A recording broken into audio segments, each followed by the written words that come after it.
বৈশাখে সকালটা শুরু করলাম পান্তা ভাত আর ইলিশ দিয়ে। আমার আবার তেমন একটা পান্তা ভাত খাওয়া হয় না, যেহেতু আজকে একটা স্পেশাল ডে, তাই আজকে পান্তা ভাত দিয়েই শুরু করলাম। তারপর আমি একটু রেডি হচ্ছিলাম। পয়লা বৈশাখে আমার না কখনো বাহিরে ঘোরাঘুরিটা হয়নি, কিন্তু এবার না আমি একদমই মিস করতে চাচ্ছিলাম না। ভাবছিলাম একটু বাহিরে যাব, একটু ঘোরাফেরা করব। আমি একটু রেডি হয়ে নিচ্ছিলাম।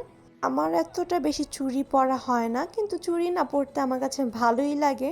যেহেতু আজকে একটা স্পেশাল ডে, তাই ভাবলাম আজকে চুড়ি পরি হাত ভরে। আর এই চুড়িগুলো আমার ঘরেই ছিল, তাই ভাবলাম এই চুড়িগুলো পরে নেই, অকেশনের সাথে বেশ ভালো মানাবে। এরকম হাত ভরে চুড়ি পরতে আমার কাছে ভালোই লাগে। তারপরে যেহেতু বাহিরে যাব, তাই আমি একটু রেডি হচ্ছি, যেহেতু পয়লা বৈশাখ। আমি হিজাব নিয়ে নিয়েছি লাল আর সাদার মধ্যে। যাওয়ার আগে প্ল্যান ছিল না যে কোথায় ঘুরতে যাব। বের হওয়ার পরে ডিসাইড করলাম যে আমরা আজকে গুলশানের দিকে যাব। শুনলাম ওইখানে নাকি মেলা হচ্ছে। গুলশানের দিকে এসে দেখলাম এখানে তো একদম পয়লা বৈশাখের আমেজ চলছে। রাস্তায় কি সুন্দর করে আলপনা করা, দেখতে অনেক বেশি ভালো লাগছিল। আমরা আজকে এসেছি গুলশান শাহাবুদ্দিন পার্কে। এই পার্কটার মধ্যে আমার এর আগেও অনেকবার আসা হয়েছে, কিন্তু তখন এত এত মানুষ তো ছিল না। আজকে নতুন একটা রূপে দেখলাম। পার্কটার মধ্যে ঢুকতে হলে এই বিশাল লম্বা সিরিয়াল ধরার পরেই ঢুকতে হবে। তো আমি সিরিয়াল ধরার জন্য যাচ্ছিলাম, সিরিয়াল তো শেষই হচ্ছিল না। যেই বিশাল বড় লাইন, আজকে কি এই পার্কের মধ্যে ঢুকতে পারবো কি না চিন্তা করতেছিলাম। যতই হাঁটতেছিলাম ততই দেখতেছিলাম মানুষ আর মানুষ। সিরিয়ালের শেষ মাথায় এসে এখন লাইনে দাঁড়ালাম। ফাইনালি অনেকক্ষণ পরে পার্কের ভিতরে ঢুকলাম। এখন দেখলাম এখানে অনেক অনেক স্টল বসেছে। স্টলগুলো আমি একটু ঘুরে ঘুরে দেখছিলাম স্টলগুলোর মধ্যে কি কি আছে।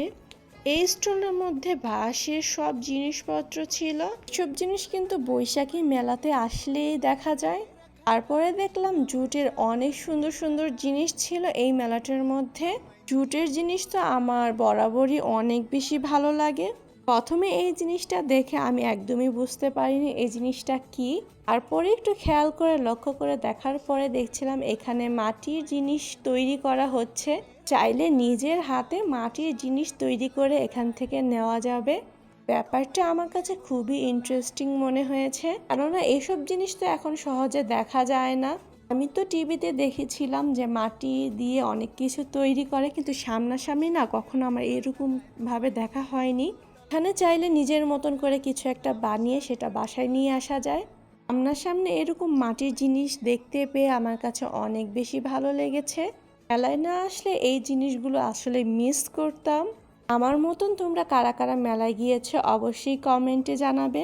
এখানে দেখলাম মাটির ছোট ছোট হাঁড়ি পাতিল গুলো রেডি করে রেখে দিয়েছে, চাইলে এখান থেকেও নেওয়া যাবে, চাইলে এগুলোও নেওয়া যাবে। এগুলো রং করে তারপরে নিতে হবে। ভিডিওটা আপলোড দিতে দিতে আমার অনেক বেশি লেট হয়ে গিয়েছে, কেননা ভয়েস দেওয়ার কোনো সময়ই পাচ্ছিলাম না। হাঁটতে হাঁটতে একটু লেকের কাছে আসলাম, আর মেলাটার মধ্যে কিছু আয়োজনও চলছিল। এখানে নাচ আর গানের আয়োজনও হবে। আর দেখেন কি পরিমাণ মানুষ অপেক্ষা করছে এই গরমের মধ্যে বসে। আমি ভেবেছি হয়তোবা সন্ধ্যায় হবে, তারপরে জানতে পারলাম না, একটু পরে এই প্রোগ্রামটা শুরু হয়ে যাবে। এখন নাচের প্রোগ্রাম হচ্ছিল, কপিরাইটের ইস্যুর কারণে আমি এখানে গান ইউজ করতে পারিনি। গান ইউজ করতে পারলে ভালোই হতো। আর এখানে পান্তা ভাত আর ইলিশ মাছ পাওয়া যাচ্ছিল, যেটার প্রায় 600 টাকা তারা চাচ্ছিল। হাঁটতে হাঁটতে ক্লান্ত হয়ে গেলাম, তাই এখান থেকে আইসক্রিম খেয়ে নিলাম। এটা ছিল পাশের আরেকটা মেলা। এই পার্কটা অনেক সুন্দর করে সাজানো হয়েছে। পার্কের প্রত্যেকটা কোনায় কোনায় অনেক সুন্দর করে ডেকোরেশন করা হয়েছে, যেখানে পিকচারগুলো অনেক বেশি সুন্দর আসছিল। সন্ধ্যার পরে এই জায়গাগুলো দেখতে আরো অনেক বেশি ভালো লাগছিল। প্রত্যেকটা জায়গায় জায়গায় লাইটিং এর ব্যবস্থা ছিল। এত এত মানুষের ভিড় ছিল যে এখানে পিকচারই তোলা যাচ্ছিল না। এই পার্কটার মধ্যেও স্টল বসেছিল। এই স্টলটা আমার কাছে অনেক বেশি ভালো লেগেছে। এই পার্কটার মধ্যে আমার তেমন কোনো স্টলের ভিডিও করা হয়নি, জাস্ট ছোট ছোট কিছু ক্লিপ নিয়ে নিলাম তোমাদের জন্য।